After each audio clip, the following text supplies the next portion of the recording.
What's up, fam? We're back. Once again, we're on with the Black Comic Lords, and we have another dope show for you tonight. As you may know, we do a lot of interviews with Black comic creators as part of our series of interviews highlighting those that don't get enough shine and love, um, the incredibly talented Black comic creators that we all love. We have a special one here tonight, one who has been here with us before, Ms. Stephanie Williams. You all know her from Nubia and the Amazons, Wakanda number one, Moon Girl and Devil Dinosaur. She's got a different project for us tonight. A little bit off the beaten path of what you normally see her do. She's spreading her wings into new fantastic places. So with that, let's all give a round of applause. We need to have an applause track. Why don't we have? I got to talk to my producer about that. We need sound effects. But give a big shout out to Miss Stephanie Williams. Hey, I love the X-Men background. I watched X-Men 97 tonight.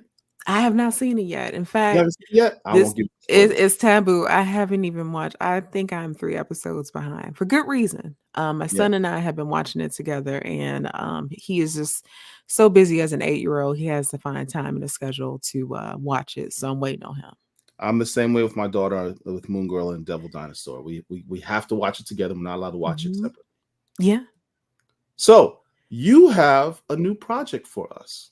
I do. Um, Tell And us it's about different. It's something very different. It is a light novel. So if anybody is familiar with manga, if you read those, there is a light novel that sometimes are in companionship with those mangas, and they are they're not very short. I can tell you that much because 50K words typing that out was quite an experience. But this light novel is based in the world of Apple Black, created by White Manga from Saturday AM. And white manga. yes, that is what I have known him as on the internet for a very long time. So, what is that they say on Coming to America? You know, his mama named him Cletus. I'm gonna call him Cletus. Mama named him Clay. I'm gonna call him Clay. Yeah, yeah. So that's where I'm at. But A Nigerian no, artist named White Manga. All right. yeah. Yes. So I was invited by Frederick Jones, the founder of Saturday AM, to come in and do something a little different. And writing a novel is very different from me. Kind of funny though, because I kind of got back into wanting to write creatively thanks to romance novels.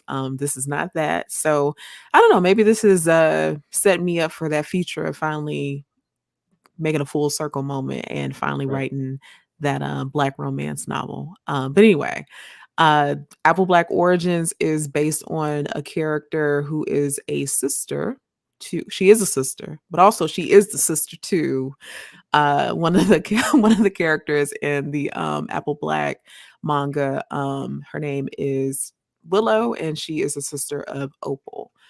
So in this story, you know, all of the anime tropes, some regular Western tropes in here too. So you got this 13-year-old girl who finds herself mixed up in a lot of adult business because you know that's what happens. Kids get mixed up in things they should get mixed up in, and you kind of have to figure out how to make that make sense. But hopefully, readers suspend disbelief as they do when they watch. You know, listen, Goku running around. How old was he? 10 with his tail. He was in a lot of adult business. So just think that. Right. That's kind of what's happening with Willow.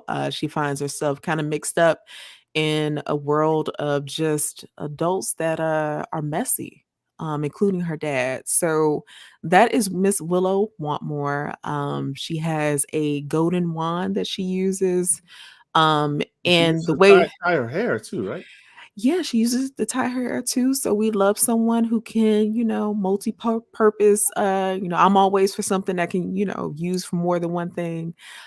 Because in this world, there's something called a black fruit. It doesn't exist anymore, but it gives people basically these magical abilities or whatever. But the fruit no longer exists, so In this day or present day in this story, anyone who has those magical abilities, their ancestors consume this fruit. And like, of course, as generations go, the abilities, they're not as strong. So you can use a wand. You don't have to use a wand, but if you use a wand, it allows you to really tap into these abilities. And she has that golden wand that was given to her by her dad, who isn't the best father. So, it's a lot of he isn't the best dad, unfortunately. I also noticed she has vitiligo, Yes, she does. but there's a significance to her vitiligo. Yes. So her vitiligo, and I just want to say revitiligo, thanks to Uncle Rugged. I was not gonna make. I It's had the like the worst whole case of oh my vitiligo. god. So the whole time I was working on this on this novel, I kept typing that and having to change it because You thank you, didn't put an Uncle Boondocks. Ruckus character in this book, did you? I thank God. No, I did not. No. Okay. No, Well, no, I let's say didn't. that for next time. No. In fact, all of the characters that are in this book were created by white. So I didn't have thankfully I did not have to do anything like that. But she has a map. So her vitiligo, there is basically a map on that is going to be revealed Now, is this using it. world? I know many fantasy books they take place in different worlds because it's fantasy. But Mhm. is this world Earth a version of Earth? Because I It's a noticed version of that Earth. the Uh-huh. the vitiligo on her face looks like Africa. It does. Now is Africa on this earth? Then sure. Hmm. Okay, Yeah. all right. So let's check out our next character. Yes. So Mr. Gideon, he's our grumpy. He's the way that I was thinking of him was kind of like this Wolverine. I am a huge fan of Wolverine. I love a grumpy old man who has a soft spot for just I don't know, like Wolverine has always been a character that I thought was when they talk about leaning in, he leaned in for his female co-workers, and especially Kitty, Wolverine is the Storm. grumpy girl dad. He's a grumpy girl dad and a wife husband on top of that too. So he has a little bit of both, but that's who Gideon reminded me of. And actually when writing this, like when I was thinking of their relationship, it was very Shadow Cat and Wolverine s. That's what I had in mind. So he's That's just grumpy dude who's been through a lot. You see, my man's nose is missing, it's gold now. So hey, in this world, a missing limb, it get turned gold. So he's got a little something going for him, but he is there to basically help Willow become really step into her full potential. and he's an albino black. Yes. Okay, He sure is. all right. So now who do we have? I mean, I just immediately get Jedi Master vibes off this brother. Who's Uzo Ola Ocha? He is Willow's ain't shit daddy, to put it plainly. He is not a good dude. Somebody who unfortunately has gotten caught up in his own goals, so much so that he can't see past them. And in a very bittersweet way, it has cost him a lot. And the question, you have to ask yourself, was it worth it? And he finds the answer to that by the end of this novel. But he is very goal driven, and unfortunately, the way that he views her mom, and her sister is very, they are commodities, and not necessarily, an extension of his love. And in the story, Willow is, for all intents and purposes, going on a bit of a quest. Hmm. But at the same time, she's having a bit of self discovery as Hmm. well. Is that inaccurate? Yeah, that's very accurate because she's 13, preteen, so we got a little bit of that going on, but because we're in this fantastical world that is really represented in her full, her tapping into her full potential, Right. her abilities, and like really becoming a master of her golden wand, and seeing where that leads her by the end. And by the end of the story, she fully comes into who she was always destined to be. All right. So next we have Regis Dardanelle. Yes. So this is best friend to Mr. Gideon. These two bonded over very tragic things that happened to them. They were both part of the 13 ghosts, and they got out together. What is But 13 Ghosts? so 13 ghosts, to me, they kind of act like this paramilitary black op type situation. They're there because they think that they're the good guys, but they're really not the good guys, because at the very end of the day, they want the power for themselves so they can do what it is that they want to do with it. It's not really about setting anyone free. So they were both a part of the 13 Ghosts. They're former members now, but Regis has been up to a little something, and kind of gets Gideon involved. And of course, Willow gets roped into that as well. And, he's there trying to put his life together. But unfortunately, in the way that he's going about it is it's putting other people in harm's way. Hmm. So this couple, I'm gonna let you describe this. So Gigatonia and Kilowroth are part of the 13th as well, and they are, your two goons that are sent out to. Goons. Yes, you gotta That's the have the word goons. Yes, that was missing from my vocabulary. Yes. yes, goons, henchmen. They're sent out to basically get Gideon. And it just so happens that Willow is with him as well. So they're there to cause some problems. They're also the initiators of some pretty amazing fight scenes that happen in this book, which was very interesting, writing out the fight scenes in a way that isn't meant for the artist to draw, but like I really had to lean into full explanation mode in a way that I Description. wouldn't have. Yeah. Is it Which different was doing fun.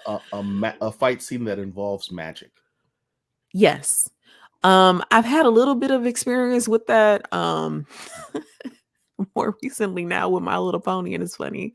This actually helped me get that together. But anyway, it is a little bit different. Because you gotta keep that in mind, and you're thinking of counterattacks and just visually or just description wise how you could make that look. It was kind of like I just thought of them playing chess, a very violent game of Right. chess. But Right. yeah, it was really fun to write out. That's a good way to phrase it. So Ooh, and Miss Jupiter, who Yes, I would Miss assume Jupiter. would be my daughter's favorite character because she's obsessed with unicorns.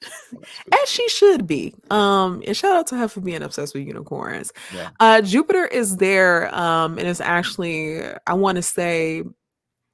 I wanted Jupiter's appearance to be Willow's first time really asserting herself. I won't give away what happens, but Jupiter appears in like you find out that Willow is about that action, and that's when Jupiter is there. And Jupiter comes back in another way, in a very important key way to the story. But I'm a big fan of Jupe myself. Yeah. I will probably have to get my daughter a Jupiter at some point. Please do. All right. So more family members of our main character, Willow. Yes. So Opal is Willow's younger sister. So think, bratty younger sister. I was happy it was really fun kind of leaning into that, even though like they're not together for a very long time.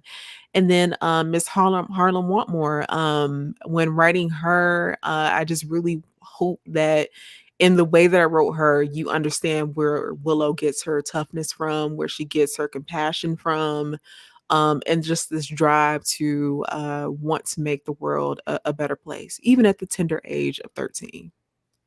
And shout out to you for naming her Harlem. That's dope. I like that. No, I have to get out to White for naming her Yeah. Harlem. I thought, yeah, I really love that name. Yeah, that was dope. Who are these characters? So Black Mariah is the HBIC of the 13 Ghost organization. She is, how do I want to best describe her? To me, if I had to relate it to comics, I would say she is something like a Emma Frost meets Amanda Waller. Oh wow. Very, yeah, real interesting mix, right?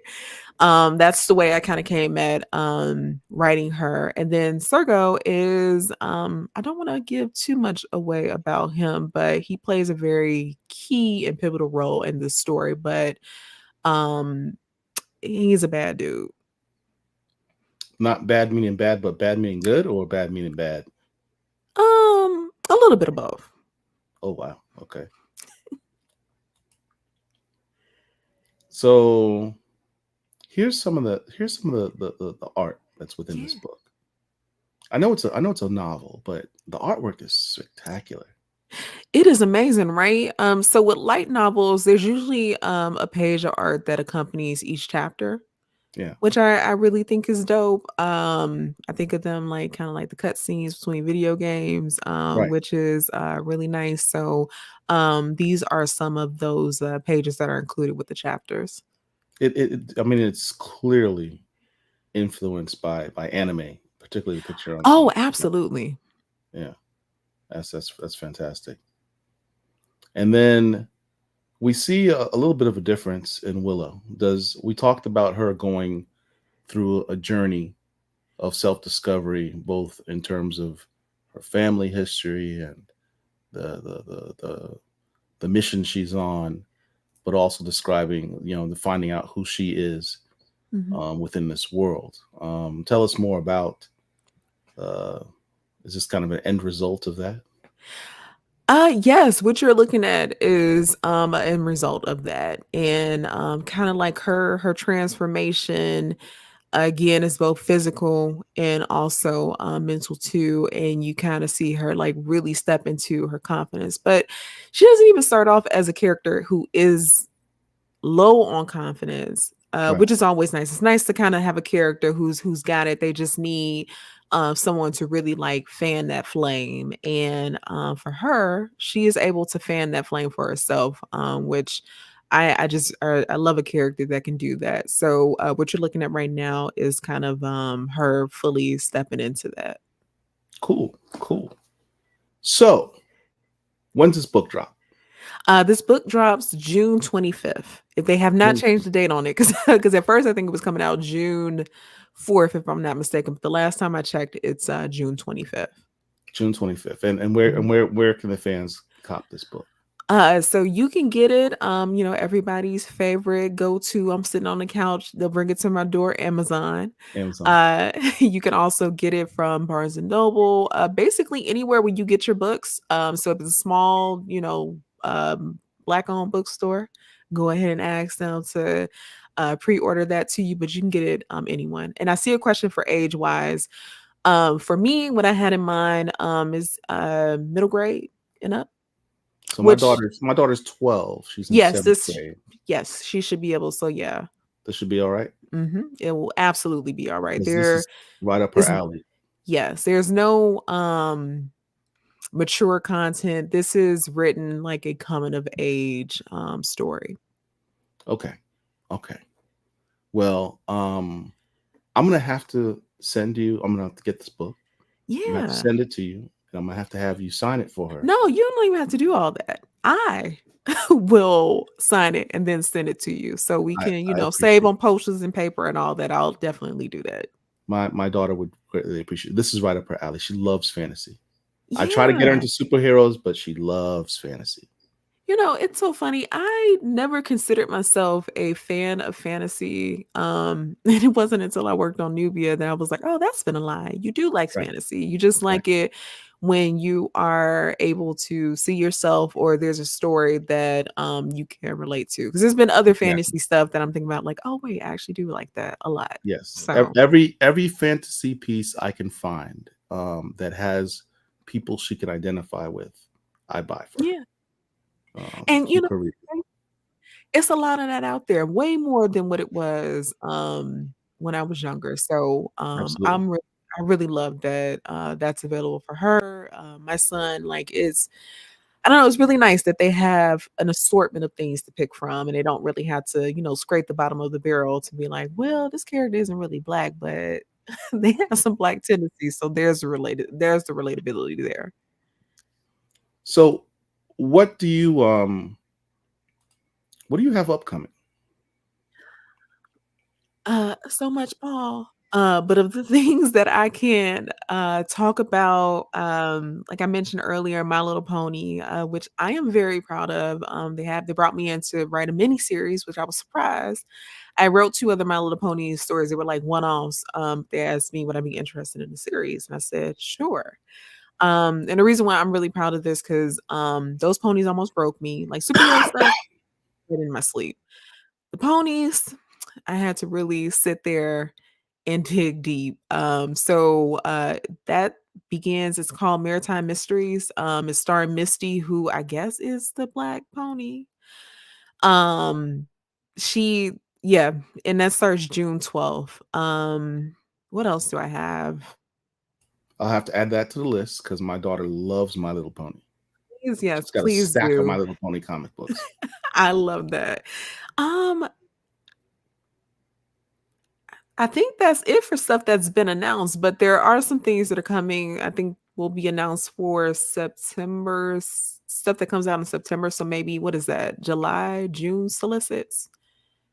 So everyone who's looking for the Marvel DC stuff, be on the lookout for that. Then I have some creator owned projects that Yeah, let's are on talk the about that. way. Well, I can't talk too much about them because those should be getting announced at the end of the year. But both of them feature Black families. One of them features time travel, which I don't even like time travel like that, but for whatever reason, I was called to. I felt it upon myself to one. I just couldn't get the story out of my head, so I'm really excited about that. Is And it the other black one people time is. traveling? Mhm. You're gonna have black people time travel. I am. And that's the reason why I did want to. But there is the way that this world works is a little bit different. So when I made that attractive for myself, and I was like, I don't have to worry, I'm not gonna worry about the other stuff because I want to tell this time travel story. All right, So everything else, we'll leave it be. But I just wanted to do something that reminded me of like a summer blockbuster. I right. love me some Time Cop, Commando, just all these big action movies. So that was the vibe that I Man, wanted to me and create. you must have the same DVD collection. Yes. I wanted to bring that. Like nonetheless, we're not gonna get serious here. We're here to have a fun time. And like this is my and I know Moonfall is not a good movie, but it was fun to see it in theater. So like this is my having a good time with some black folks doing a little time travel. And then the other story is a black romance story. I cannot give anything else away about that, but I am very excited about that because that is kind of coming out of the Reconstruction era and imagining Okay. if Tulsas and all of that were able to thrive in the way that they did, what would that world look like? So Okay. those two Now things I'm really. that's what's up. Yeah, yeah, yeah, yeah. I like I said, the thing that got me into writing was black romance novels. There's a black romance novelist named Maureen Smith that I reached out to like long, long ago when I was thinking about writing creatively again, and she emailed me back and gave me some encouraging words. I've still stayed in touch with her, so she's seen that her words were listened to and applied, and it's nice to finally be able to get to that. So both of these are graphic novels. So I'm just really excited about it. It's really nice to be able to create my own world because that's something that I've always wanted to do. Right. I don't mind playing in other people's sandboxes or whatever. It's nice because it gets your name out there, but there are other stories that I want to tell and I just can't tell them in the constraints of working for other people. And we're here for it. We're here Yeah. for it. I would be remiss. Hmm. My daughter would be very upset with me if I did not ask if you had any possibility of doing any further Moon Girl and Devil Dinosaur. I would love to. And I just remembered that I have this on my desk. So this was the book. And ooh. There we go. Wreck and Roll. Yes, Wreck and Roll, which got to work with another Black woman named Asia Simone. So it was really cool working with Asia. But if they ask me to do some more Moon Girl and Double Dinosaur, I will absolutely do it. Because I adore that show. My son adores that show. Like, I will write Lunella all day long if I Yeah. could. Because just the animated series, like, just specifically, like, it's everything that I could have ever asked for. And then, like, her parents or grandparents, it's just so cute. Yeah. Yeah. I saw Aletha Martinez over the weekend at Schaumburg for Black Comic Festival.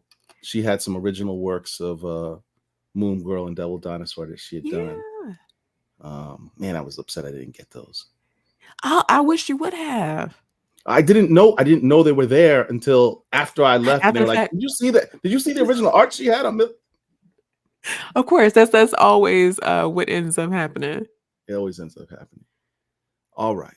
How can people follow you? So they can, and I'll answer that question right now. So they can follow me on Instagram, Threads, TikTok. I do still have a Twitter account. I'm not on there anymore, but at Steph_I_Will. I'm very active on Instagram, Threads as well. If you are into the boys, God bless you. But I do have some boys content on the way for Prime Video YouTube channel. Yeah, so I do so if you watch Invincible, I do like these character deep dives, I do show recaps, the whole nine. Just go to Prime Video, their YouTube channel, and you'll find everything that I've been doing for them there. So I got some stuff coming for the boys as well. Gen V, all the superhero stuff. I'm kind of handling that. So please check that out. Now, are there other formats I'm interested in writing? Yes. Throw anything at me. I have learned that being a writer, you can do anything you want to do. All you got to do is type. So I would love, animation is something it's not my end game, but like that's my big goal. I would love to be in a writer's room for animated series. I don't know, even TV, whatever. But I just want to try it and see what happens. But that's where I would love to be. I'm always going to write comics. I'll always do graphic novels. I probably will end up doing another novel at some point. But as long as I can tell a story, I'm down to do it. Well, that's what's up. Well, I'd like to extend, because I think last time we had you on, I don't think we did it. Were you initiated into the Black Comic Lords? Yeah, I was. I sure was. I got haze and everything. You've been initiated. Yes. You've been blessed. So I'm going to extend an invitation to you. You don't have to say yes just to make me feel good, but if you have some time, we do our Wednesday wrap-up show right after this one. Okay. We go to a commercial break. The rest of the team hops on. Derek, our producer, I hope he has told them to hop on. Otherwise, this is going to be very awkward. No. There he is. I'll join at least. Hopefully we'll have a few others join. Does the rest of the team know to jump on? I have sent the message, and hopefully we'll get some others to join. We'll see. Otherwise, it's just going to be the three of us. That's fine. I mean, listen, I'm good till 10. So, all right. We're just going to talk about stuff, whatever comes through our minds, like what came out this week. Okay. All right. So, Derek, you want to take us to some commercials, and we'll hop into and run the trailer for Wednesday wrap up, and we'll slide from one to the other. All right. Sounds and good. If you have not liked this video and you're digging our vibe right now, shame on you. Please like the video. It costs you nothing, and it helps our algorithm to keep doing what we do. And if you're not subscribed to our channel, please subscribe to the channel. Tell a friend, tell an enemy, tell anybody. Share the video. Help us do what we do and support the Black Comic Lords. Derek, that's... Hey, this is Jeff Carroll. I'm out here at the Black Comic Book Fest in Harlem, sharing my books and works with the Black Comic Lords. And one of the books that I have just came out is Fingernails, Book 2. It's a paranormal investigator think Scooby-Doo, and it's a girl that changes into a gargoyle, and she shows that all ghosts aren't bad, so she takes on different ghosts. In this one, she's dealing with ghosts in the projects. So I have a variety of titles. I have the Horror Shake series, which I've explored different short fiction stories. And what I do have coming out is in August, this will be in previews in in July, The Last Harlem Night. It takes place in a post-apocalyptic New York City. Manga style, inspired by the series, the movie Akira. So please check me out. This is going to be in comic book stores. My name is Jeff Carroll. You can check me online, Instagram, or Facebook. Nice to meet you.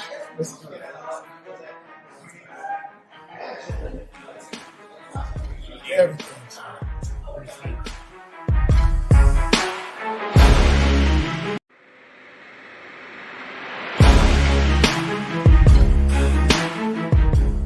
Hello. Tim Fielder here, author of Maddie's Rocket, Infinitum and Afrofuturist Tale,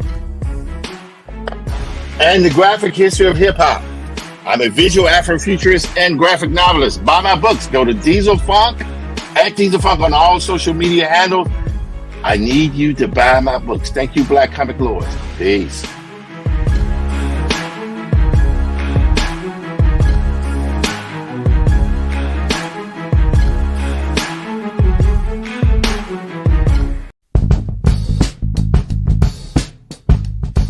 This week in Black History, Black Comic Lord celebrates the artistry of Dennis Cowan. Dennis Cowan is a comic book artist with a flair for naturalism. If I didn't know any better, I thought the brother lived and breathed in brick-walled alleys, inhaling the pollution of the city streets and exhaling the pictures of agony and anguish. You see, it's hard to describe Mr. Cowan's art, so I'm forced to use a ghetto analogy. Dennis Cowan's art is like fish and grits. It's not first on the menu, but you're glad you spotted it. Visually, it tastes good and your eyes will be filled. Yes, filled, I say, filled with detail. They say the devil is in the details, but Dennis be like, hold my beer, because the brother crafts scenes and faces where it makes you wonder, did he miss anything? Each panel is filled with action, and though pictures cannot physically move, Dennis Cowan shows and proves that they actually can. From Batman to The Question to the Black Panther and others, Dennis Cowan's art speaks like Terminator X speaks with his hands. That makes him a bad man and worthy to be celebrated. Salute the living legend that is Dennis Cowan, a Black history legend. If you like this video, please like, share, and subscribe to our YouTube channel. And until next time, peace.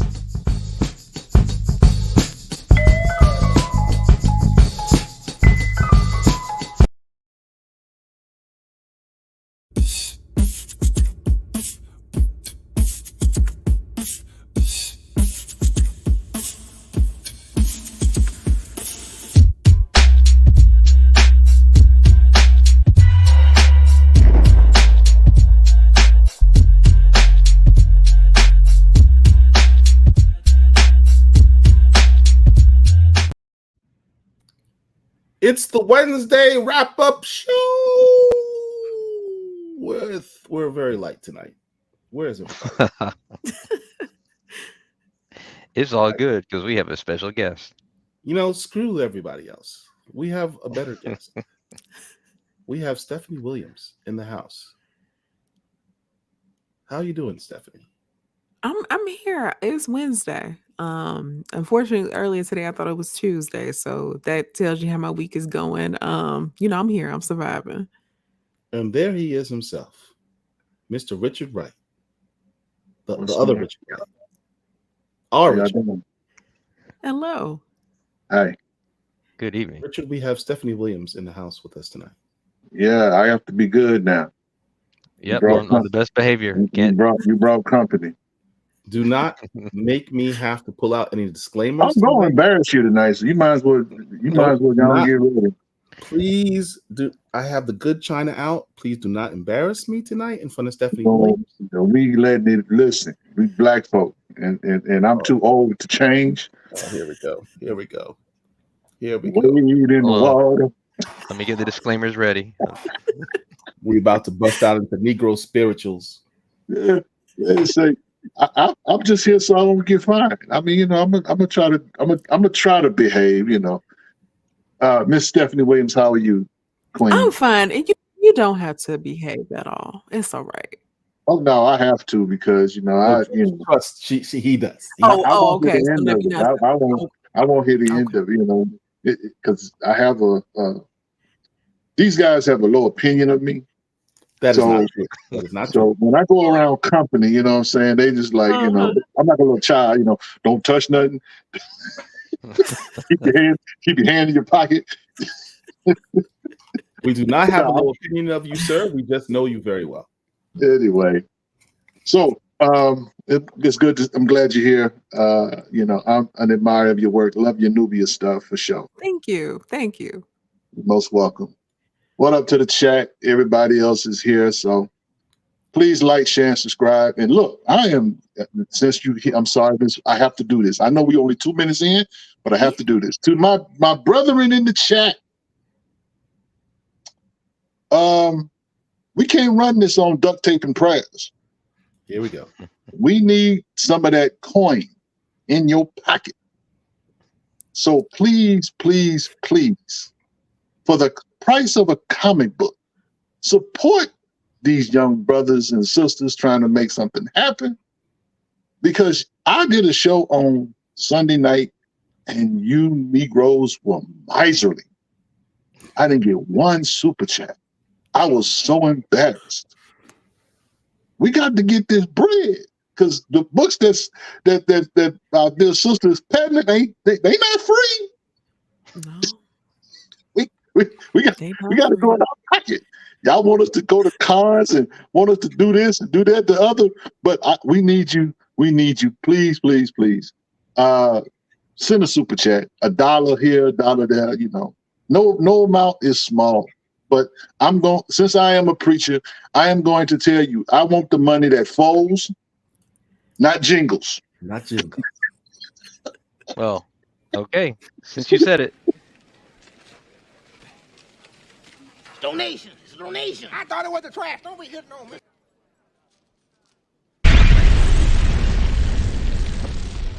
Thank you.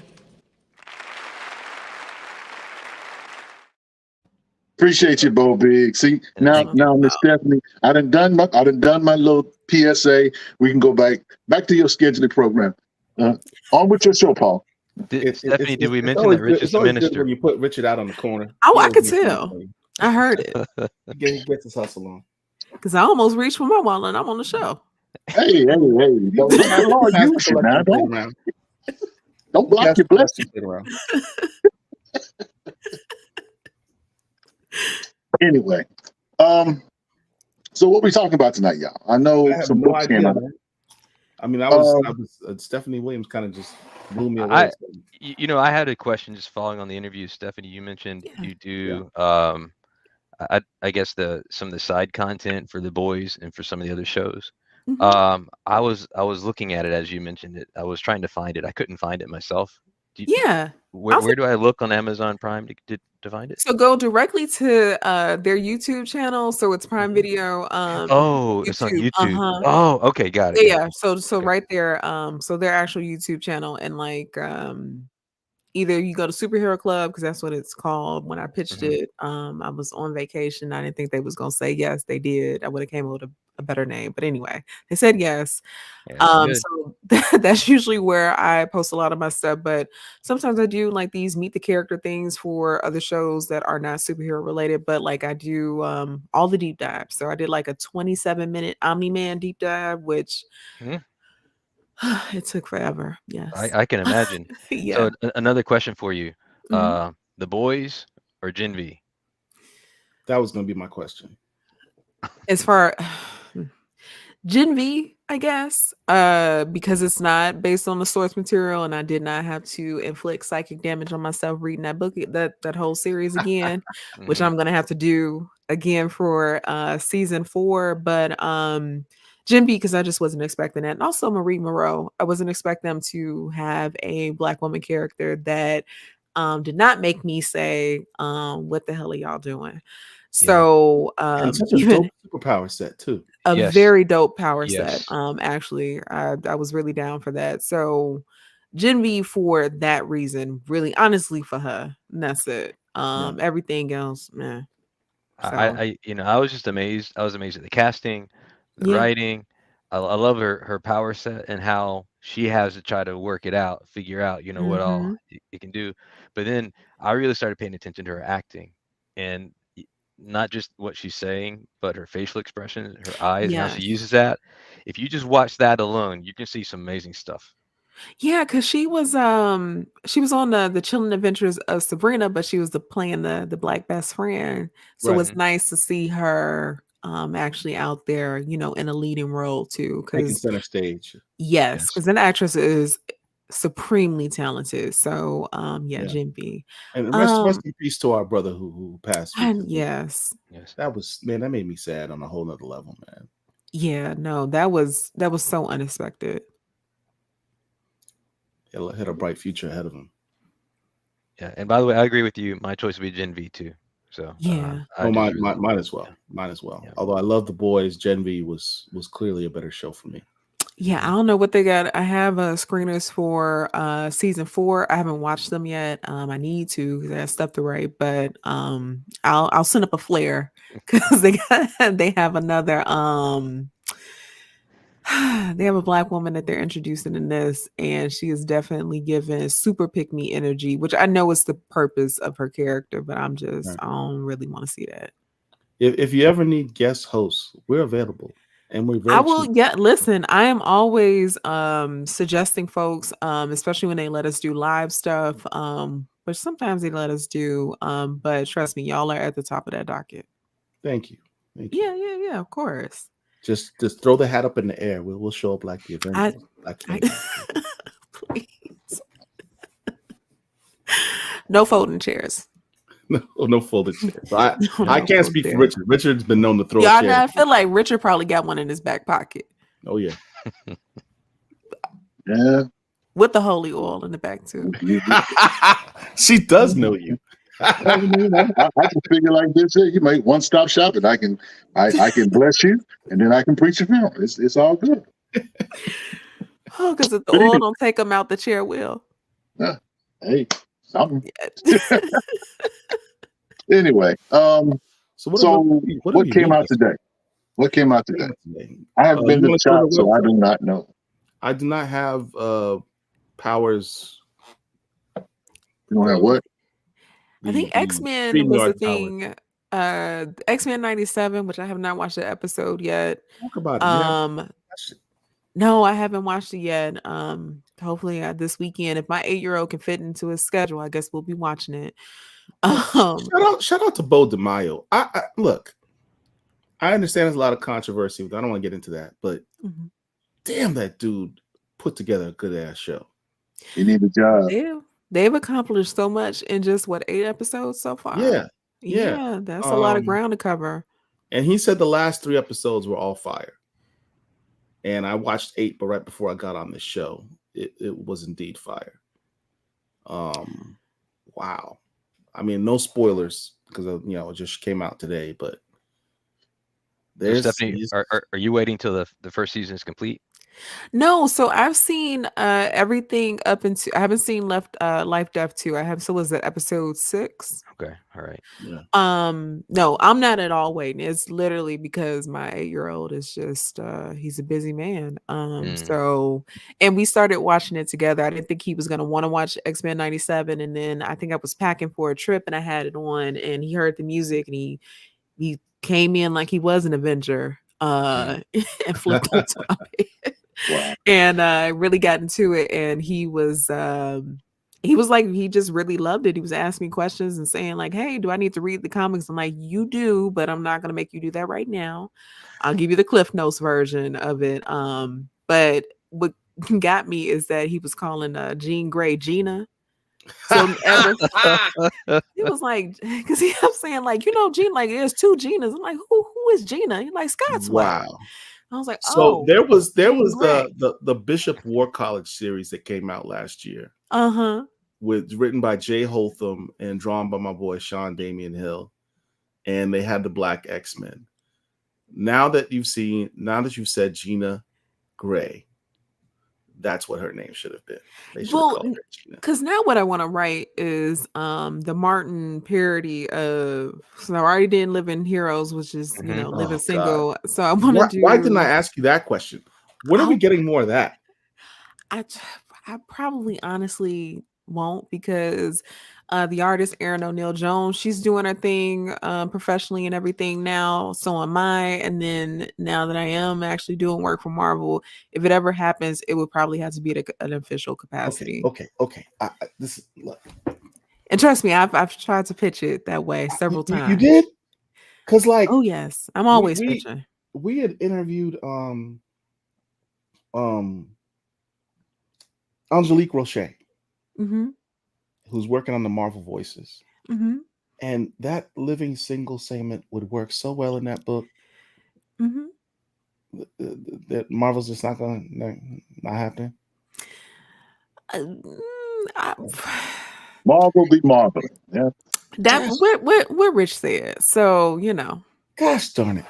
Yeah. Man, that would be so dope. It would. I even see it as one of those 15-minute short episodes or oh snap. Now my mind is blown.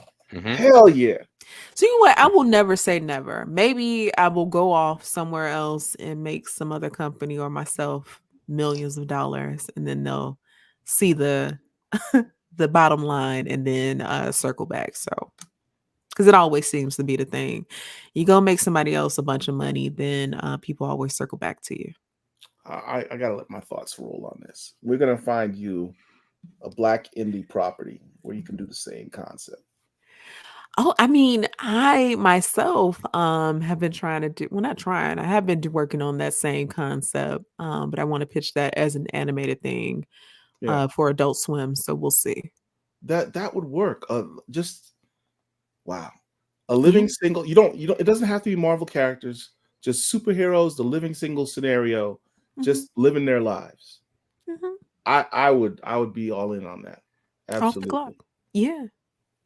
Now, have you Blood Hunt dropped today, which is Marvel's what is it, their summer event? Yes. I'm not ready yet, but I've heard great things about it. It was fire. Okay. It was fire. Let's just start with can you bring that up, Derek? On League of go Comic Geeks? Go to our website and go to our League of Comic Geek thing. I don't have those controls. Well, do I? Maybe I do. Oh, look at that. All right. Damn. Got it. So bad. Let's just start with the cover.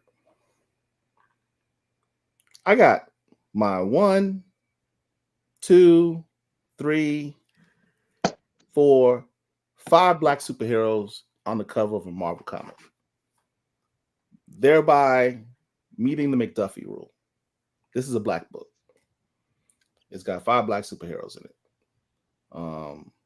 That alone made me excited. But beyond just that, this story from the first page just jumps. Without giving any spoilers, the sun is blotted out by dark force energy, thus allowing a vampire onslaught upon the entire world because the sun's no longer there. And the question becomes, who organized this onslaught on Earth, where the vampires are rising up with a shadow-shrouded world? And you don't find out until the very last page is a cliffhanger, and it's not who you expect it is. It's not who you expect it is. This is a dope book. The Pepe Larraz, who got a lot of flack. It was Pepe, right? Who got a lot of flack for doing that Avengers picture without any people. X-Men. What would you say? That was X-Men. Yeah. That was it was the X-Men book, right? For not putting a bunch of look. His art is fantastic. I love his art. Every page is rendered fantastically. The pacing is excellent. Action is all over the place. And my man Jed McKay, shout out to Jed McKay. That man he can write some T'Challa. What he's done with T'Challa Avengers, he carries on in this book. For Black Panther fans, my fellow Cult of Bass members, my man has some moments, and he has a moment that will shock you in this book. That's all I will say. But this was a dope book. I'm all in. I'm excited about this run. I do not like the crossover series.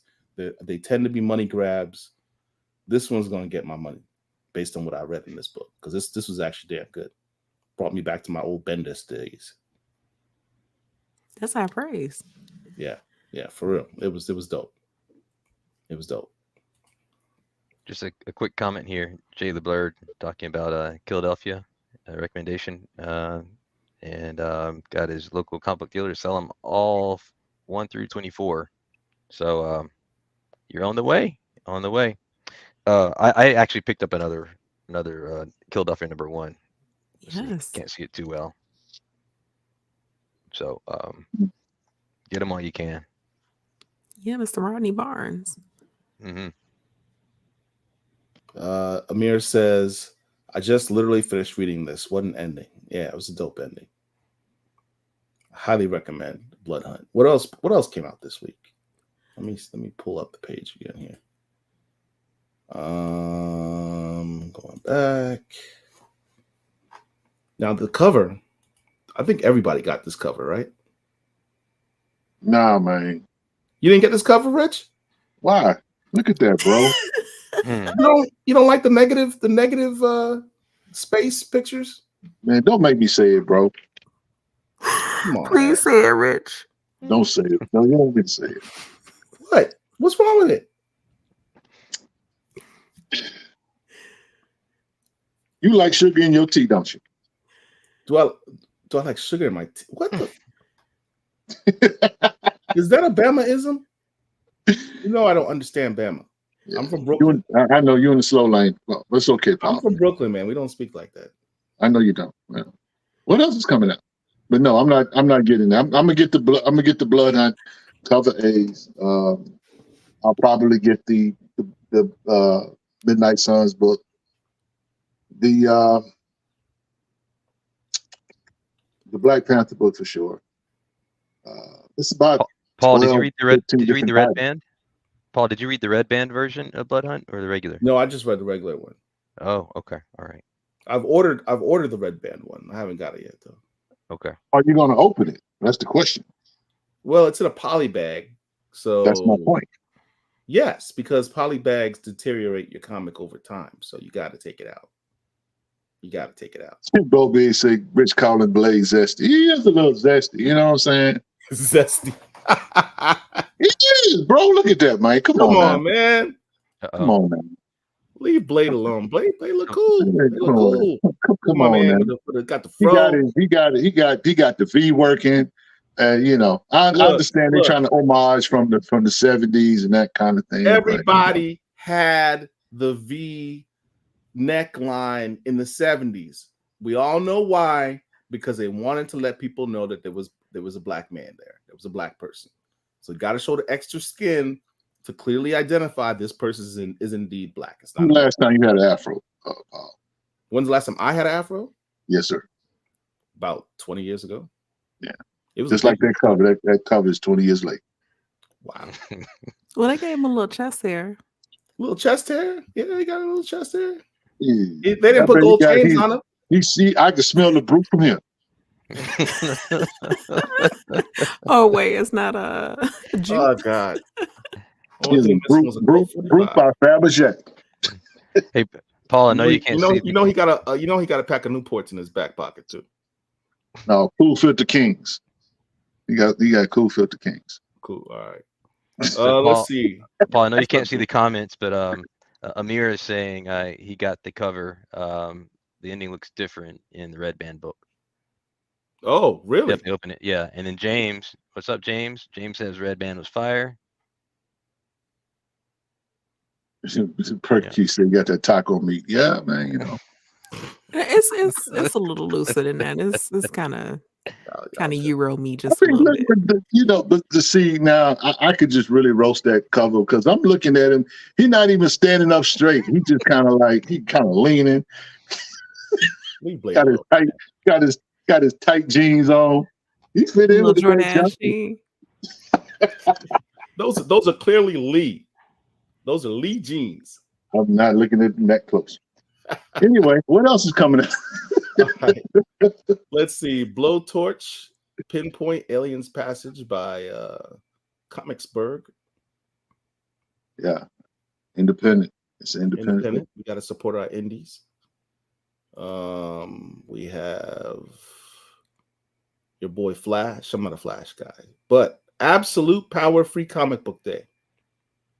Now we know Amanda Waller is going to get her glow up in DC. I'm all for it. I just don't want her to be made out as a villain because she's not.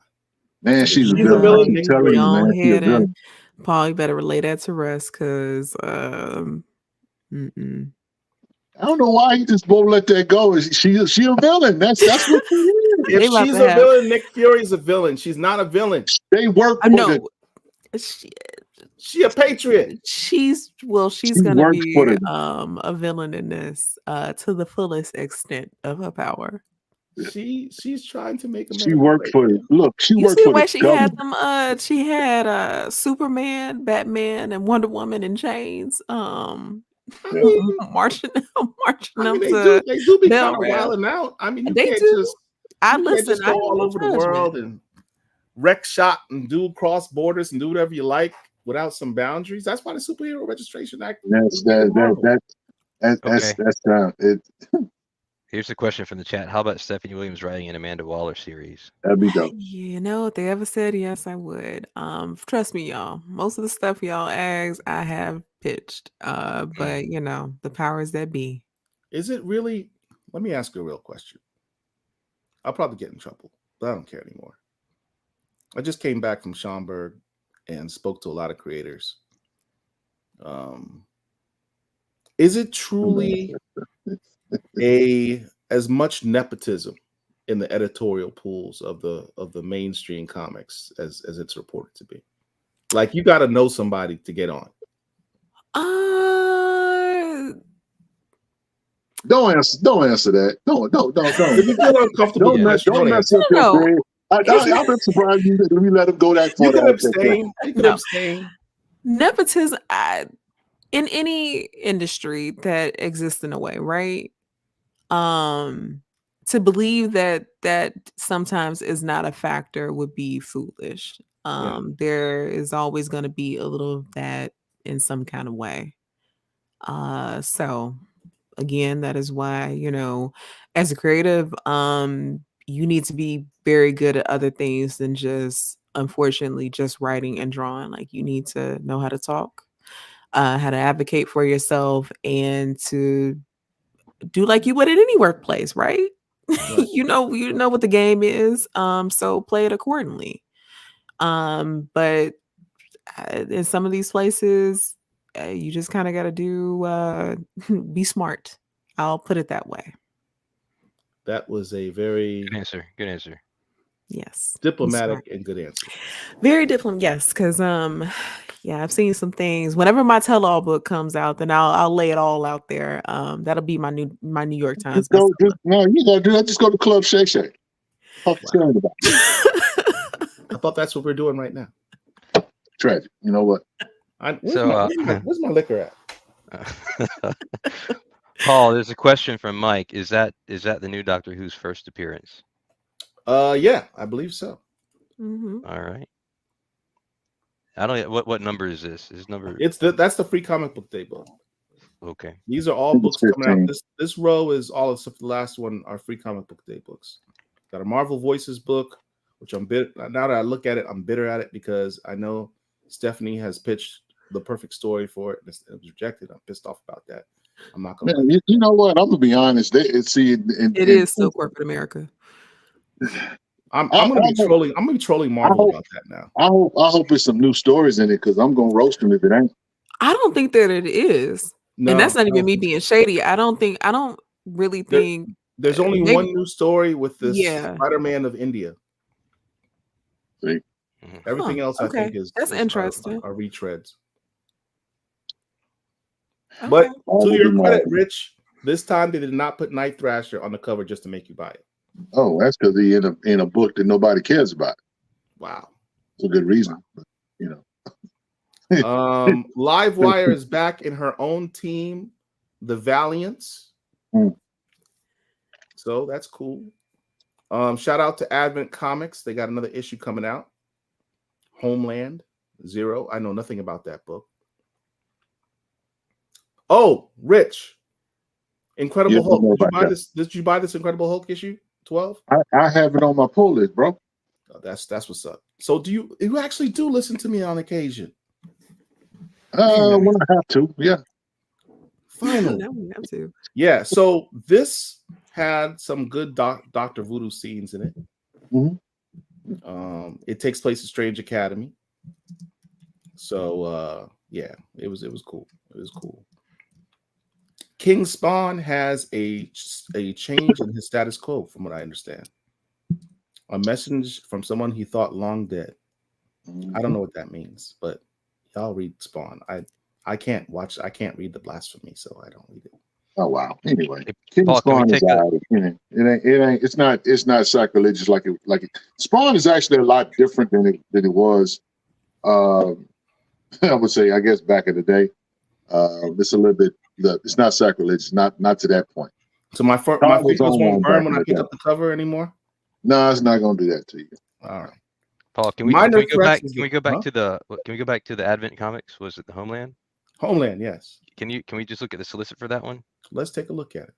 This series chronicles the adventures of the brave men and women of America's covert project Homeland program and the struggles as America's frontline defense against all enemies, foreign, domestic, and superhuman. This sounds like a Republican's West dream. Shout out to Tony Cottrell. I am bidding y'all adieu because I just realized it was past 10. But I mean, my boy got a do-rag. Why did Black character have a do-rag American flag? Hey man, stop. Joel Santana. Joel Santana. That is his that's who he looked up to. You know what? The fact that he got a double-breasted thing. Battlestar. Tony, baby, we got to talk. We got to talk. I'm getting Battlestar vibes off my do-rag. I'm getting some vibes. I instantly thought about Battlestar. So does he have like superhuman waves underneath the do-rag though? Is it a super do-rag? Unstable molecules? I don't know. Inquiring minds want to know. Well, I got my purse on my shoulder. I'm on my way out. Is that free comic book day too? No, that's not a free comic book day. Oh, Steffi, you got to go? Yes, I am out because that alarm is going to be going off, and my son might not make it to school if I press snooze. So he might get a free. I know the struggle. I know the struggle. Well, when can we have you back, Stephanie? You said you got some stuff coming out June or July. You can make some announcements.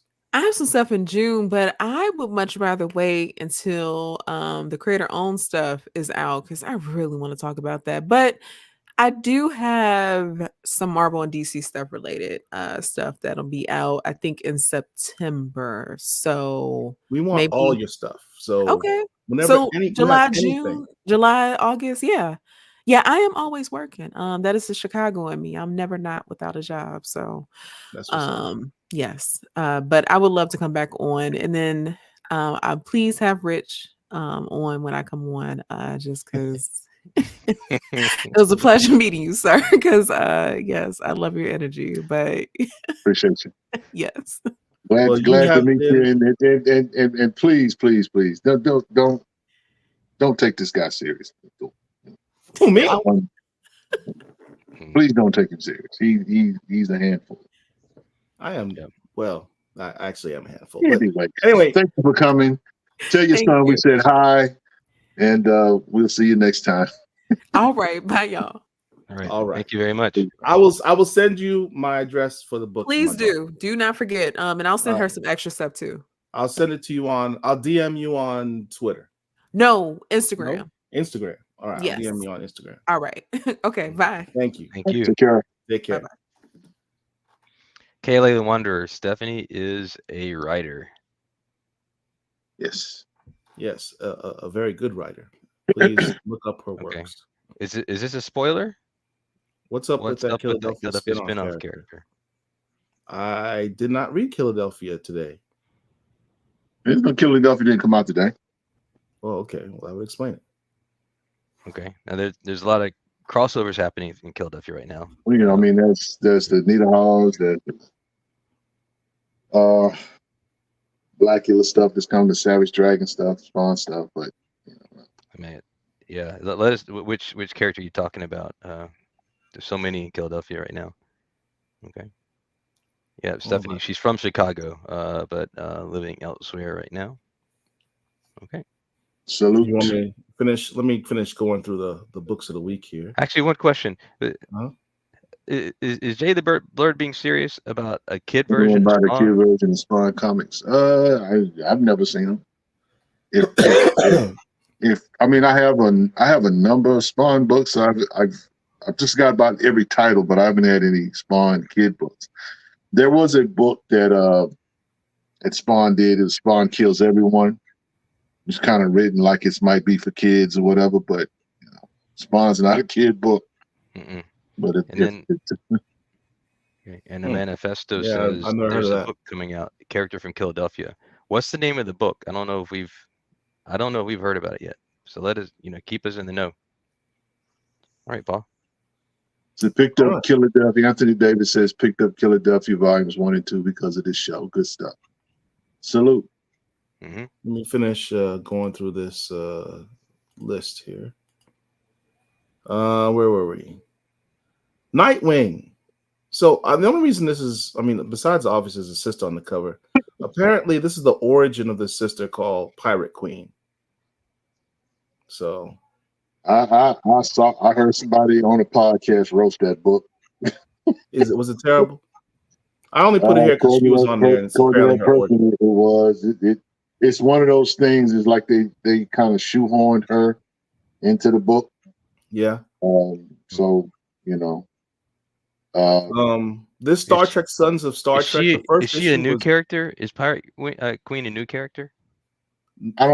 This is not her first appearance. Not her first appearance, but she's been around. But this is kind of like popping up, just kind of almost out of nowhere. But yeah, okay. This is her origin is in this book.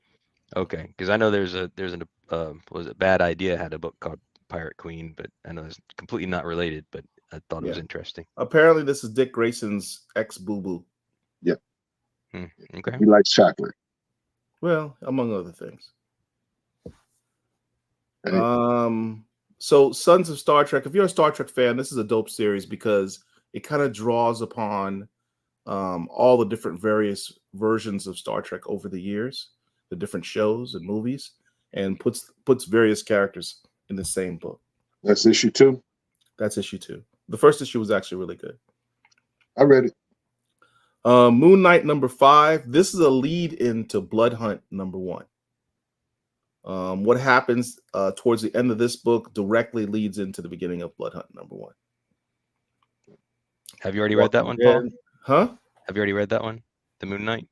Yeah, I read it. Jed McKay is an excellent writer. He's the writer of Moon Knight, but he's also the writer of Avengers and the writer of Blood Hunt. So that's why all of these characters are being brought into this Blood Hunt book and being written so well, because he's been doing it for a while now. Okay. El Manifesto or I Manifesto is talking about Nita Hall. The book he was talking about is Nita Hall's Nightmare Blog. So yes, that is a spinoff of Philadelphia, and Very, very good spinoff. Starting off, I guess the third volume in that series. And then finally, Walking Dead and X-Men. They're finally wrapping up the Krakoa era and X-Men. I haven't read these yet, so I don't know what's going on in these.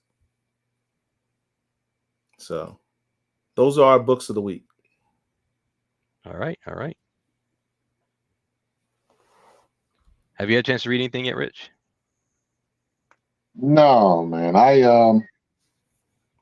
I read some old stuff, some old Green Lantern stuff. I was reading KI6 Killers, the trade paperback. I haven't read anything since last week. I had a big pull last week, so I had like maybe 15, 20 books. So I was stuffed on that. So I'm glad this week is kind of light. The Blood Hunt stuff, I'm not that really, I'm a collective. I'm a read, but I'm not buying every issue. A lot of it's going to be a grab or whatever. They'll put out a gang of variants. It's going through the whole summer, and so Strange Academy will have a book, which I'm glad Strange Academy will be back. So this is a good I would say a good major thing, if that makes any sense. But I don't want to hype it too much because I don't want to be let down. Because Marvel has a tendency to do that. I'm surprised that they went in this direction. Maybe they took a cue from DC in their Night Terrors book that they did last year. But that was not a successful run for DC. Matter of fact, I know certain people that was like, you know what? I got 2 months off from buying books, and that's what they did, because you can literally go get those Night Terror books off the shelf. You ain't got to hunt none of them books down. They just kind of sit there. So, I was kind of surprised when they were deciding to do this particular run, and I'm glad to see get a major look or whatever. But I'm really upset and disturbed by it because we should be going to a Blade movie, and you have this event going on, and the guy that's kind of surrounded in this or whatever doesn't have a movie. So it's I'm just not gonna I'm gonna take one issue at a time, if that makes any sense. But I'm really not, just because I feel like they're gonna do something. They're gonna go left with something. Because that's just what Marvel does. They can't hold a cup of water and walk 50 feet. But we'll see. We'll see. So Jay is saying, thoughts on the identity of Johnny Gatlin and his backstory. Well, I mean, the cool thing about what they're doing now with the Philadelphia books, just to give you some history if you don't know it, when Philadelphia first started, they had a secondary story in the book which was called Elysium Gardens. Elysium Gardens was about werewolves, and it was just nice to have a backup story by Rodney Barnes and Jason Sean Alexander in addition to the main title. So they did that for a while, then they stopped. And then Rodney Barnes got a good idea and said, you know what? I'm so good, I'm going to put this behind a paywall, which is what he did. He got a Substack, and he started doing the Johnny Gatlin. Matter of fact, Johnny Gatlin was the first book that he did on his Substack. Yeah. And so now the books that we're getting in this volume of Philadelphia are reprints from the Johnny Gatlin story. So my thoughts is, I'm still learning about the character himself. You know what I'm saying? I dig it. It's the Philadelphia universe is really big. It's not, we talk about Philadelphia because that book comes out on fairly regular, whatever. But he has Philadelphia, Nita Hawes, 20 Past Rigor, Elysium Gardens, and Blackula. And Johnny Gatlin. And Johnny Gatlin. And Johnny Gatlin. And so all of that comprises of the Philadelphia universe. Yeah. When this gets to screen, you're literally talking about 4 or 5 seasons at least. He's going to have legs to run. And if they play it right, he might even be able to stretch it to like 8 to 10 seasons. Yeah, depending on how they want to do it. And iManifesto was saying, yeah, this should be it's good enough to be a show, right? And yep. There's a show in the works. There's at least one role that had been cast. Unfortunately, the actor who was cast for one of those roles passed away. But it's one of the two Black-owned IP that we know of that have shows in the work. The other one is Bitterroot as well. So, 10100 podcast, they better not mess that Blade movie up. That thing is cursed. That's all I can say. They can't get that right. I mean, and again, I'm hoping that they nail it. I mean, how hard could it be, man? It's Blade. Show me the vampires. Wow. That's all the movie needs to be. It don't need to be. It don't have to be anything else other than that. So I don't understand why Marvel Studios had such a hard time getting a script with action in it. I'm not listen. Of all the characters that Marvel has on their roster, the last person I could care about as far as their backstory is Blade. All I care about is Blade and his blades and his pistols. I just need him. I don't care. Blade is he's not this deep thought. You're not going to get a bunch of stuff out of Blade. Blade just want to know where they at. Where they at, so I can kill them. That's it. Brian Hill just finished the 10-issue run, and that was not a lot of introspection stuff in that book. Blade was hunting the Adana. That's it. What else you want? What else y'all want Blade to do? Y'all want him to cry on screen? I mean, I just don't understand. How do y'all make this complicated? It shouldn't be that complicated. Shout out to Gaming Wallace. I appreciate you, sir. Thank you for the super chat. Thank you so much.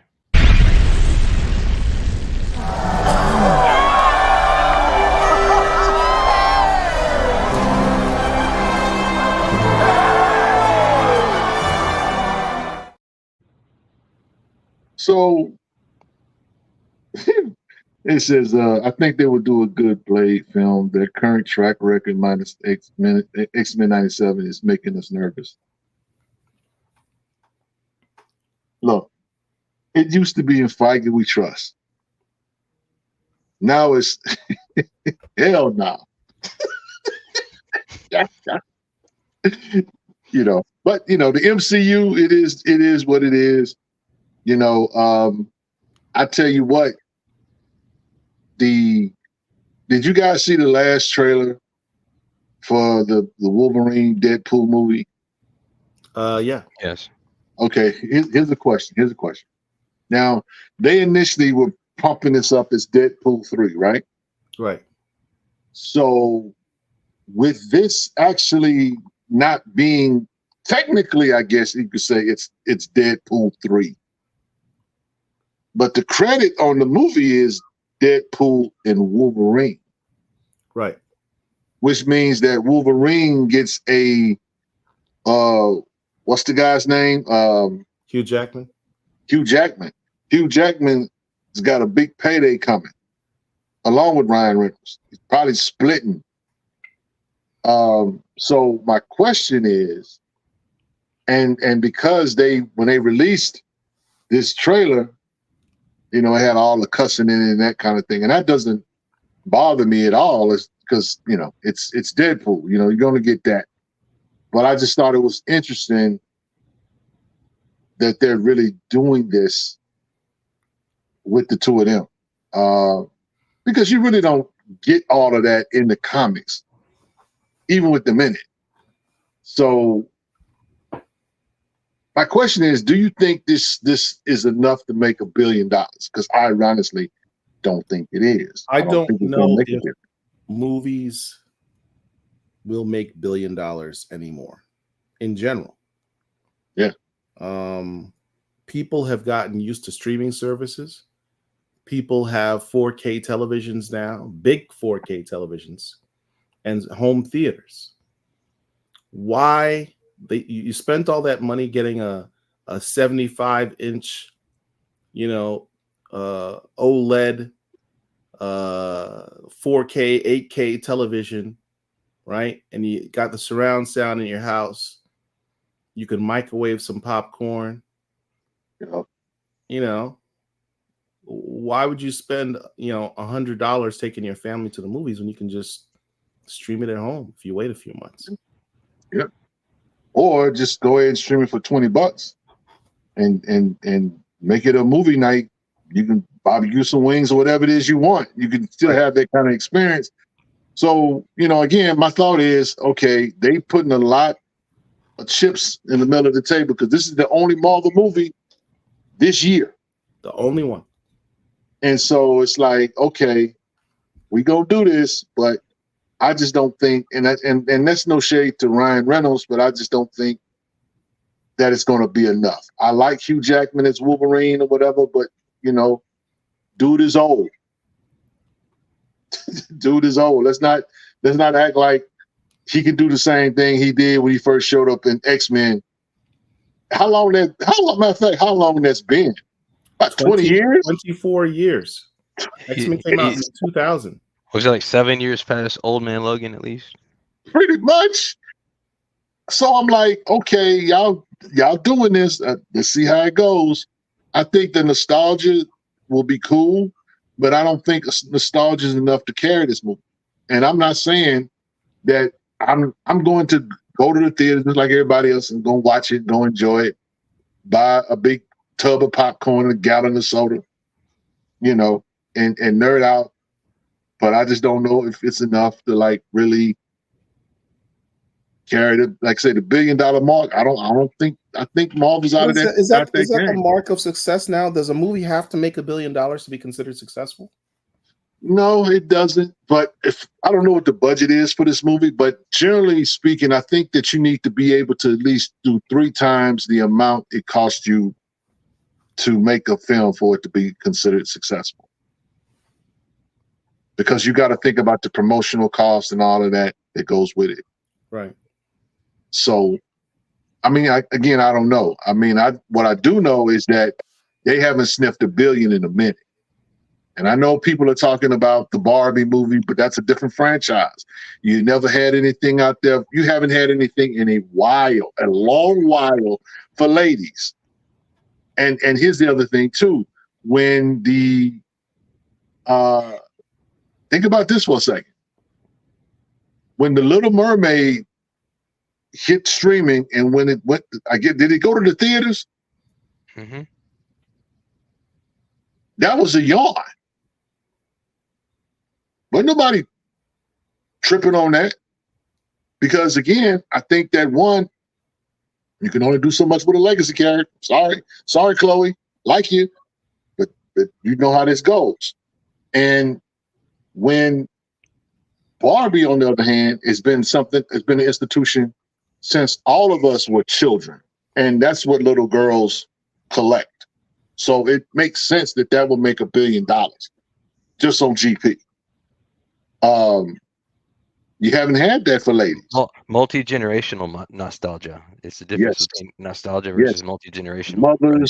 Mothers, grandmothers, grandbabies, all of them could go to the theater and see that. We hadn't seen nothing like that in a long time. That's why it made $1 billion. I don't even think it was an aberration. I just think to your point, that's multi-generational, wealth.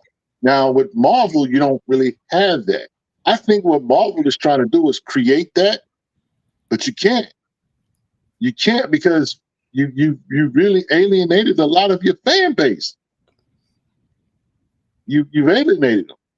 The Black Panther, a lot of the Black Panther fans are not going back to the theater until that dude named T'Challa shows back up. Not T'Challa Jr.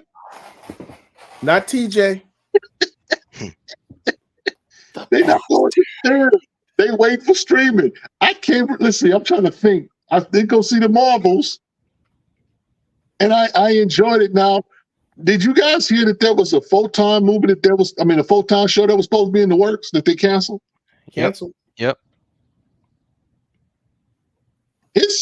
We may never see Monica Rambeau again. Out there in space. Yep. Who knows what she's doing with Beast? We won't. Hey, there's a question. Paul, did you order the 1 in 10 Blood Hunt? Which one was the 1 in 10? Jay, can you confirm this is the one you're talking about? Oh, is this the 1 in 10? I think I did order it. Is it worth the price? Well, that's subjective, man.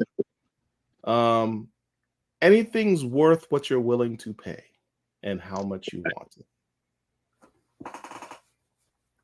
I think it's a dope cover. I think I ordered it, if I'm not mistaken. But it's subjective. I like Night Watch's comment. He says Marvel is ruining a big opportunity by not incorporating Blade's backstory, specifically his London roots. That's like having T'Challa movie and not mentioning Wakanda. His British roots run deep.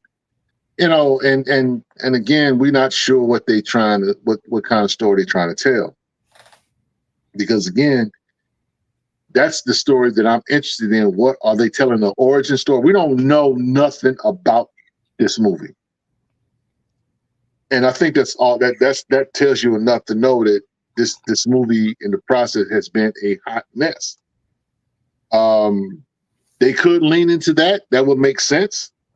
But I don't even think Marvel has even really thought about that, to be honest. Again, it's the MCU is just, it was all good till it ain't. That's how I'll say it like that.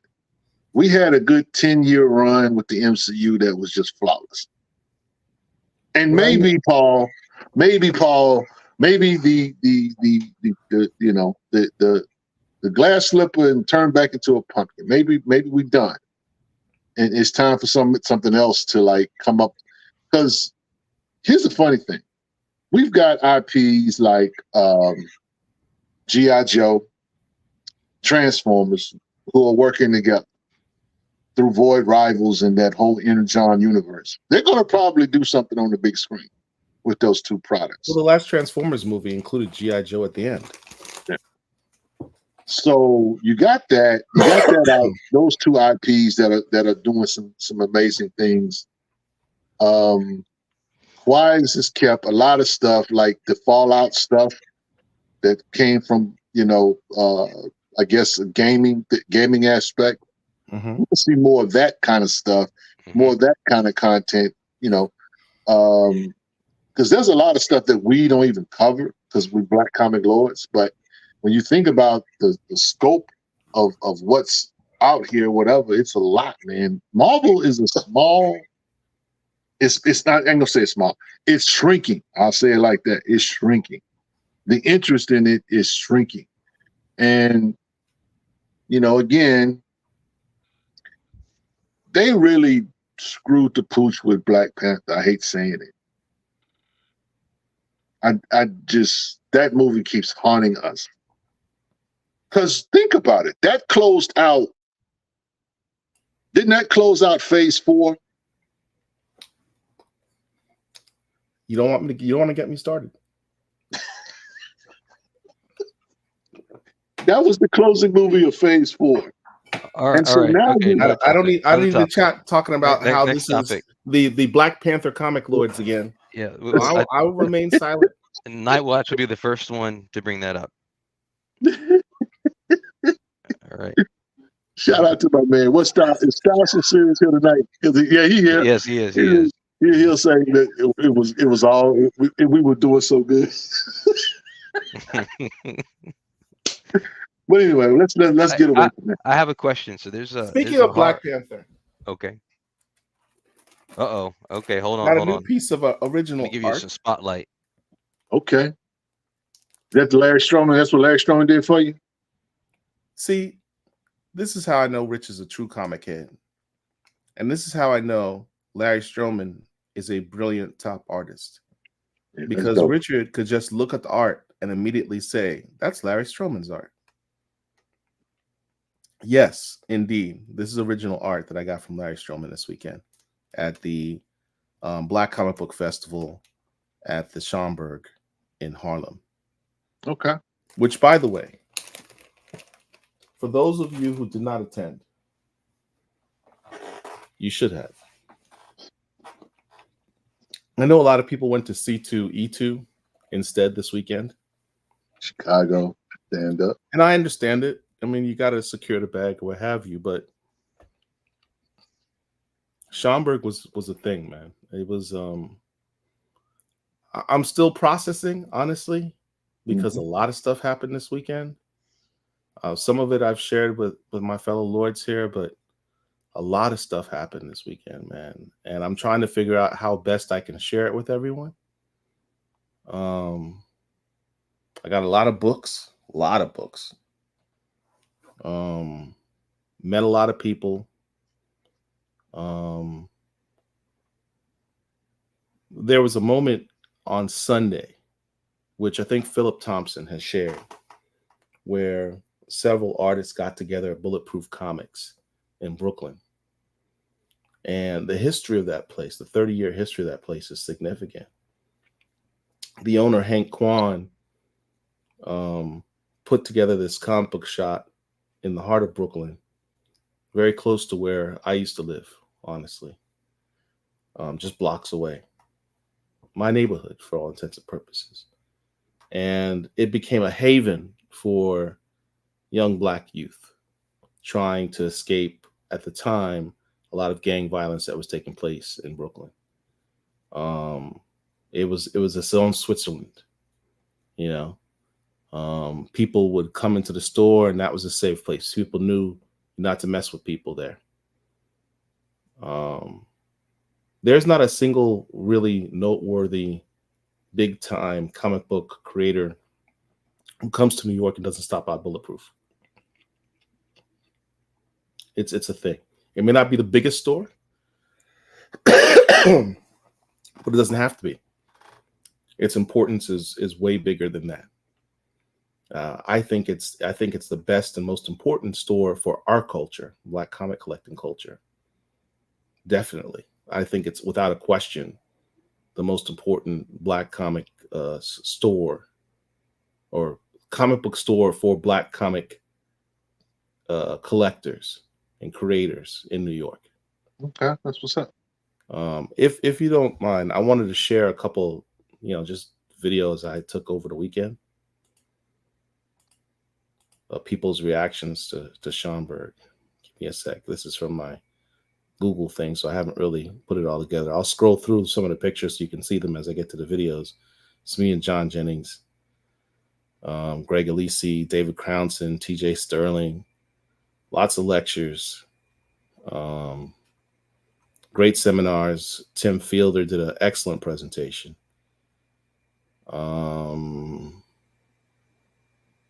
Newton Leroy, and got to meet Fantastic Frankie and the people from Black Nerds. Where is it? One sec. Oh, shout out to Kendu Cheek. Got to meet Kendu Cheek. Yeah. One of our people who's in our space all the time. He was there.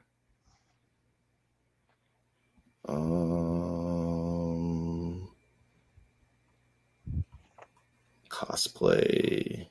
Here we go. So here's a video I wanted to play. I hope you can hear the sound. Let me know if you can't hear the sound.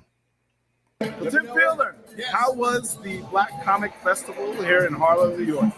Well, it was a full circle moment. We launched the graphic history of hip hop, and I was here with Walter Grayson and Christina Lamontina, our company partners for the graphic history company. We had a great launch, and I'm exhausted. I would think that this show at least equal or better last year in terms of the numbers, because we're fully post-COVID now. It's nice to see a bunch of old heads and some not so old heads who used to be new heads, and even newer heads come in, and great for them to still be around to see it all. Thank you. Thank you. So, what is your afterthoughts of this show? I think it's been an amazing family reunion. I think it's been incredible to reconnect with folks and see their before and afters. I've talked to so many people who said they came to this comic book festival and they were inspired to kickstart their careers as illustrators, as editors, as media makers, as artists. Folks who came here with their first comic book and now have movie deals and are doing animation projects. It's a beautiful thing to see the community grow and expand, but also mature. And it's wonderful then to meet new folks, to keep keep the energy high and fresh, and the young folks that come through who are gobsmacked. It's really cool. It's everything we wanted it to be. Thank you very much. Yes, so Schaumburg was another great year, a great year for Black artists, a great year for Harriet Tubman Demon Slayer. We're sold out of Corlin Ellis's red line cover, and we just met more awesome. We're having trouble putting this down. We met new awesome people, and I'm just grateful. I'm grateful for all the new awesome folks that came and bought Harriet Tubman Demon Slayer and supported us. So thank you. And please go to Black Comic Lords and have David Crownson as a guest. Please, thank you. TJ Sterling, afterthoughts of the show. What's up, everybody? TJ Sterling, CEO, Creative Director of Ray Comics. Schaumburg 2024 was incredible. I sold every single book I came here with, every single book. I want to say thank you to you guys, thank you to the vendors, the participators, the panelists. We had an amazing time. Can't wait for next year. All right, so this is Jeff Carroll from Hip Hop Comics and Flicks with The Last Harlemite coming out this August. I just want to say this was a beautiful convention. We had some of the heavyweights in Black comic books here. And I mean, amazing. And they came out and they brought their fans. So many of the fans was over 30 years old. How do you have a convention where the average age is 30 up? And it was beautiful, and they bought things. So I love Harlem Comic Book Festival, so let's keep going. 2024 is in the books. Afterthoughts of the show. All right, everyone, I'm here again with Black Comic Lords. Third series and went well. Friday was really, really good. We got all 4 of the books. Today we also had some pretty good sales. It's always good to see a lot more cosplayers today as well. And also networking with a lot of people who came back and saw me from last year. Overall, Schaumburg Comic Wrestling is always one of the best ones for real. So I love it. Check it out. And check out Black Comic Lords as well. Well, Tim Fielder, how was the Black? So that was pretty dope, man. It was a pretty dope experience, and I highly encourage all of you to go next year. So, Paul, I couldn't hear the video. What were they saying? Wow. Just kidding.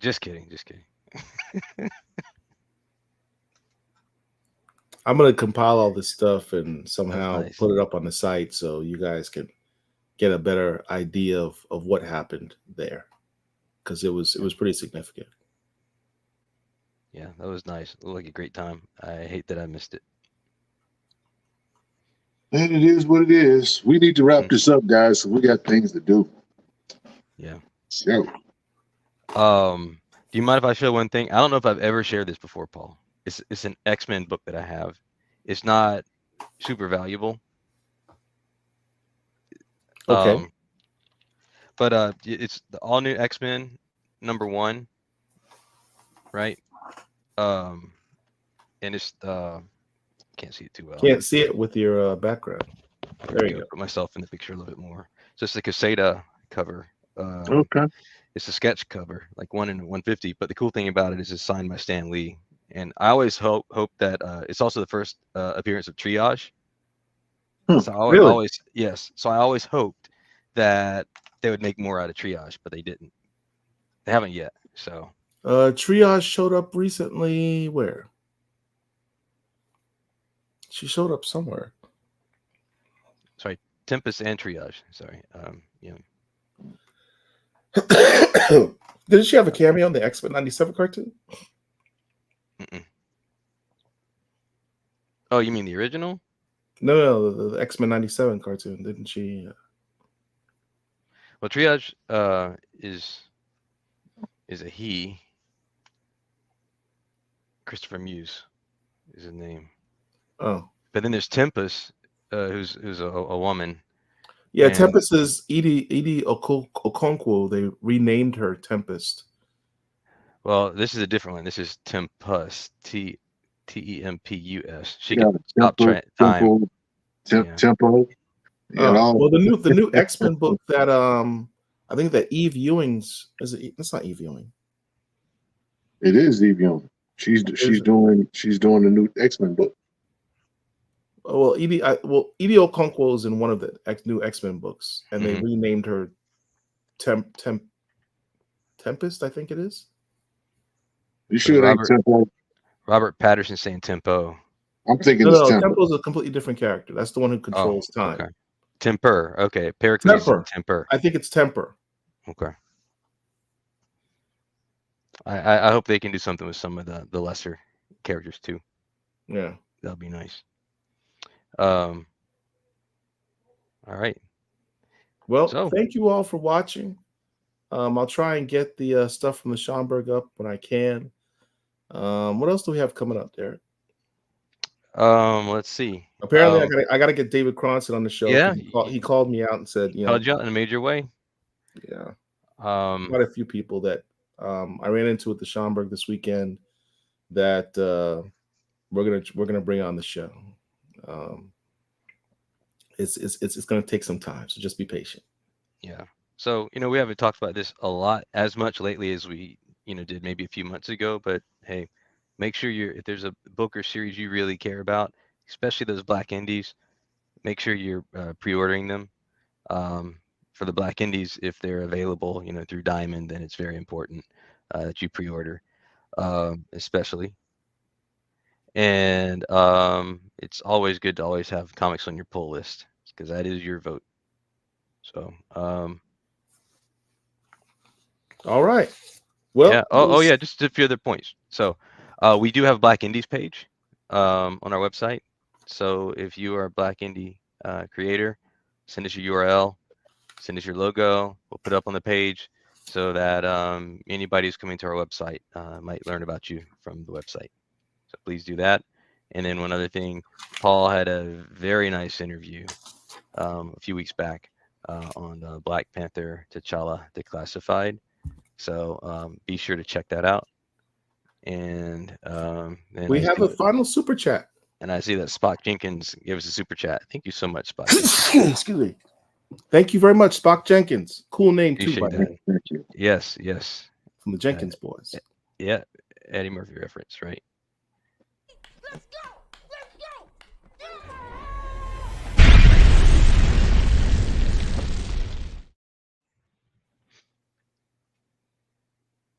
Yes. So we've had a lot going on, and there's just more coming. So stay tuned.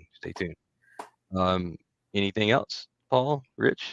Thank you, Gordon, for your kind words. Appreciate it. Once again, it's on. We out. All right. Black Comic Lords, we got you.